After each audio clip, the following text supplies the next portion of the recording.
Hello வணக்கம். இது உங்கள் சிவி ஜோன். சொல்லணும் எப்படி இருக்கீங்க? இப்போ பார்த்தீங்கன்னா லைவ்ல ஒரு சம்பவம். அதாவது வாய் வந்து எல்லாருக்குமே தடுக்கும். திரும்ப இப்போ ஒரு புது சர்ச்சையில் வந்து மாட்டப்போகிறோம் நம்ம முத்துக்குமரன். என்னன்னா இந்த வாய் தான்.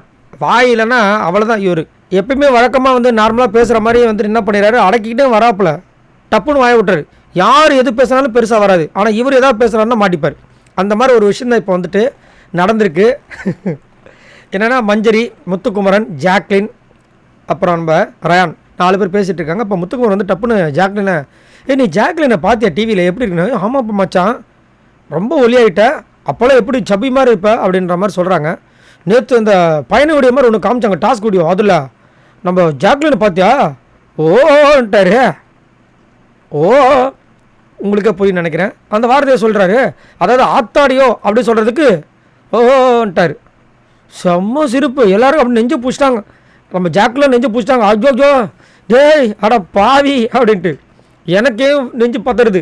ஏன்னா ஏற்கனவே எங்கடா இவரை கவுக்கிறதுக்கு என்னென்னவோ பிளான் பண்ணுறாங்க. இதில் இதை வேறு சொல்லிட்டு அவரு மறைக்கிறதுக்கு ட்ரை பண்ணுறாப்புல. வாய் தவறு வந்துடுச்சு. அதை வந்து சமாளித்து ஆத்தோடையாக்கு ஓ அப்படின்னு சொல்லிட்டார். சரிங்களா? ஆக்கும்போது ஓ போட்டு முடிச்சிட்டாரு. ராணுவம் பக்கத்தில் இருக்க அவரு, சரி நீ அந்த மாதிரி சொல்லலப்பா அப்படின்னு. சத்தியமாக அந்த மாதிரி சொல்ல சார், நீ முடிச்சவங்க கம்முனுங்கடா அப்படின்றாரு. ஆனால் கொஞ்ச நேரத்தில் எனக்கு பீதி ஆகிப்போச்சு. 2 நாள் தான் அவனுக்கு ஓட்டு போட வேண்டியது. வாயை வச்சுன்னு சும்மாரியா ஏன் அப்படி பண்ணுறன்ற மாதிரி இருந்தது. ஆனால் இதெல்லாம் நடக்கும். ஏன்னா இப்போல்லாம் வந்துட்டு வாயை திறந்தாவே இந்த மாதிரி ஒரு சில பேர்லாம் டக்குன்னு வந்துடுது. ரொம்ப கேஷுவல் ஆகிப்போச்சு. ஒரு காலத்துலாம் வாயில் அது மாதிரி வார்த்தைகள்லாம் வருமா யோசிச்சு பாருங்கள். தமிழ் தான் வரும். இப்போ தமிழில் தங்கிலீஷ் ஆகிப்போச்சு. ஒன்றும் சொல்கிறதுக்கு இல்லை. ஆனாலும் தப்புன்னு பார்த்தா கண்டிப்பாக தப்பு தான். சரிங்களா? ஆனால் இதுலேருந்து என்ன பிரச்சனை வரப்போது தெரியல. இது ஒரு சில பேருக்கு தீனியாகவும் இருக்கலாம். சரி, நீங்கள் உங்களோட கருத்தை சொல்லுங்கள். இந்த மஞ்சரி அண்டு முத்து காம்போ எப்படி இருக்குது? அது மட்டும் இல்லாமல் ஒரு விஷயத்தை ஷேர் பண்ணாங்க. ஜாக்லின், முத்து 2 பேரும் வெளியில் பார்க்கறதுக்கு ரொம்ப அழகாக இருந்துச்சு, க்யூட்டாக இருந்துச்சுன்னாங்க. இதைத்தான் நம்மளும் எதிர்பார்த்தோம். ஆனால் கடைசியில் ஆல்ரெடி எனக்கு ஆள் இருக்குது பிரதர் நாங்கள் பாருங்க. சூப்பராக இருந்துச்சு.